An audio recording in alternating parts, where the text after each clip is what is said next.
In 2008, the New York Giants won the Super Bowl by upsetting the previously unbeaten New England Patriots. Most fans call it one of the greatest upsets in sport history. What would you think if I told you the Patriots lost that game on purpose? Well, they didn't. But in 1919, a professional sports team did intentionally lose the championship for the sake of a few extra dollars from some greedy gamblers.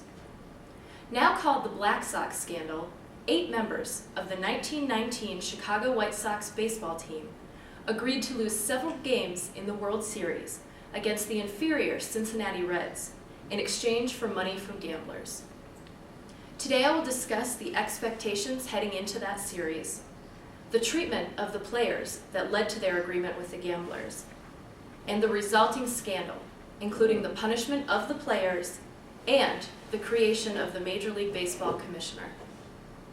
To get an idea of how shocking this upset was, I will first discuss the expectations of the 1919 World Series. Leading up to the World Series, reporters in both Chicago and Cincinnati spoke about how good the World Series would be, and the odds makers listed the White Sox as heavy favorites. Christy Mathewson, a former Major League Baseball pitcher and now a sports writer, predicted it would be the best series in years.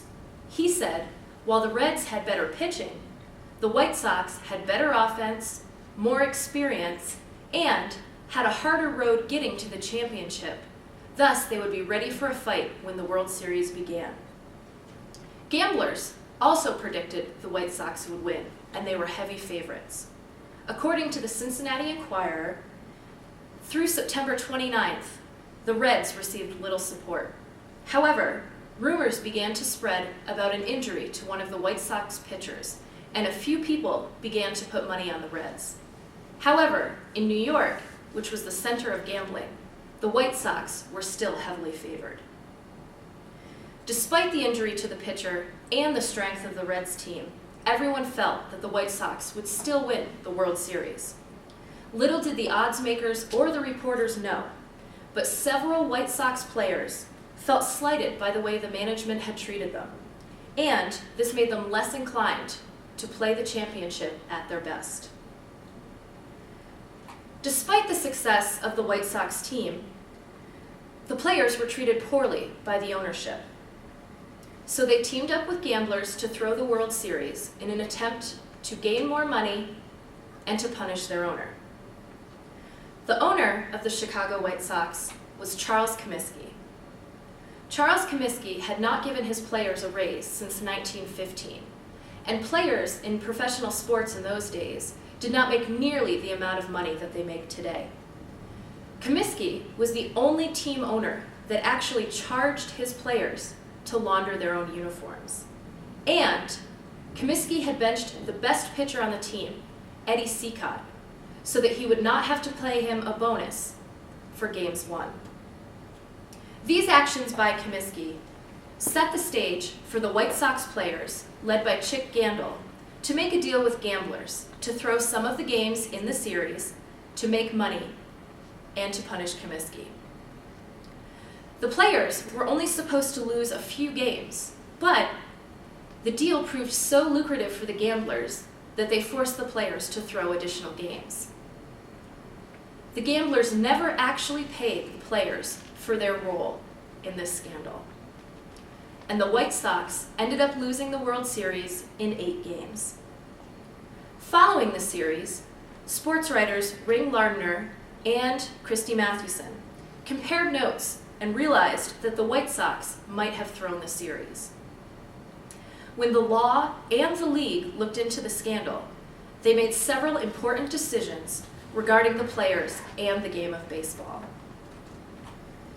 With the integrity of the 1919 World Series in question, both the government and Major League Baseball looked into the situation. In 1920, the District Attorney's Office in Cook County, Illinois, investigated and charged the 8 White Sox players with conspiracy to throw the World Series. However, they were acquitted of all legal charges because during the course of the trial, 2 signed confessions mysteriously disappeared. Major League Baseball responded when the team owners hired a commissioner. They gave him unlimited power to clean up the game of baseball.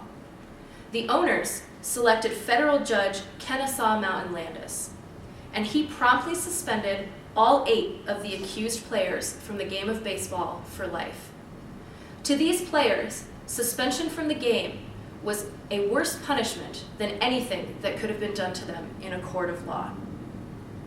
Kennesaw Mountain Landis simply stated, regardless of the verdict of juries, no player who throws a ball game, no player who undertakes or promises to throw a ball game, no player who sits in confidence with a bunch of crooked ball players and gamblers where the ways and means of throwing a game are discussed and does not promptly tell his club about it will ever play professional baseball. Although innocent in the court of law, Landis found the men guilty of what many people now consider the greatest crime in baseball, gambling. As you can see, the 1919 Black Sox scandal represented one of the worst cheating scandals in professional sports history. Today, I reviewed the expectations heading into the World Series, the treatment of the players that led to the scandal, and the results, including their punishment and the creation of a Major League Baseball commissioner. The Black Sox scandal was the largest conspiracy in baseball history. Greedy owners, greedy players, and greedy gamblers share the blame. Unfortunately, the actions of teams like the White Sox make people pause and consider whether upsets, like the New York Giants over the New England Patriots, are truly upsets or something much more sinister.